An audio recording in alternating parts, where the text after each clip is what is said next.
Hi viewers. నటుడిగా మంచి పేరున్న సోలో హీరోగా సక్సెస్ కోసం ట్రై చేస్తున్న సత్యదేవ్ జీబ్రా అనే కొత్త సినిమాతో ప్రేక్షకుల ముందుకొచ్చారు. టీజర్, ట్రైలర్లు ఆకట్టుకోవడంతో సోషల్ మీడియాలో జీబ్రాపై మంచి ఎక్స్పెక్టేషన్స్ ఏర్పడ్డాయి. ట్రైలర్ చూస్తేనే ఇదొక క్రైమ్ థ్రిల్లర్ అని అర్థమవుతుంది. డైరెక్టర్ ఈశ్వర్ కార్తిక్ లేట్ చేయకుండా ఫస్ట్ సీన్ నుంచే సినిమాని ఒక ఫ్లోలో నడిపించారు.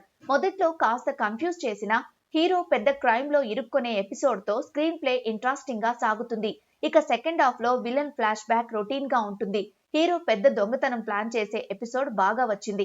క్లైమాక్స్ లో హీరో, విలన్ ఇద్దరు తమ గోల్ కోసం ఫైట్ చేసే ఎపిసోడ్ రొటీన్ కి భిన్నంగా బాగుంది. అలాగే చివర్లో ఇచ్చిన ఎమోషనల్ టచ్ కూడా బాగుంది.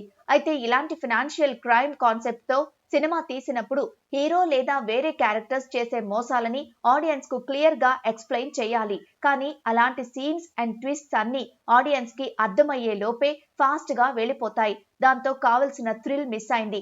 ఇక బ్యాక్గ్రౌండ్ స్కోర్ ఈ జానర్ కి సరిగ్గా సరిపోయింది.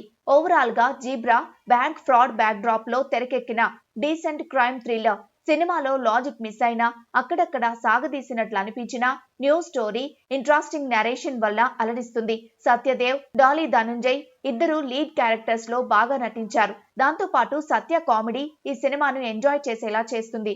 సత్యరాజ్ కూడా తను ఎప్పుడూ చేసే సీరియల్ రోల్ కాకుండా కామెడీ క్యారెక్టర్ లో ఇంప్రెస్ చేశారు. డిఫరెంట్ కాన్సెప్ట్ ఉన్న సినిమాలు ఎంజాయ్ చేసే వాళ్ళకి ఈ సినిమా బాగా నచ్చుతుంది. ఫైనల్లీ మా స్కై డ్రీమ్ రేటింగ్ 3/5.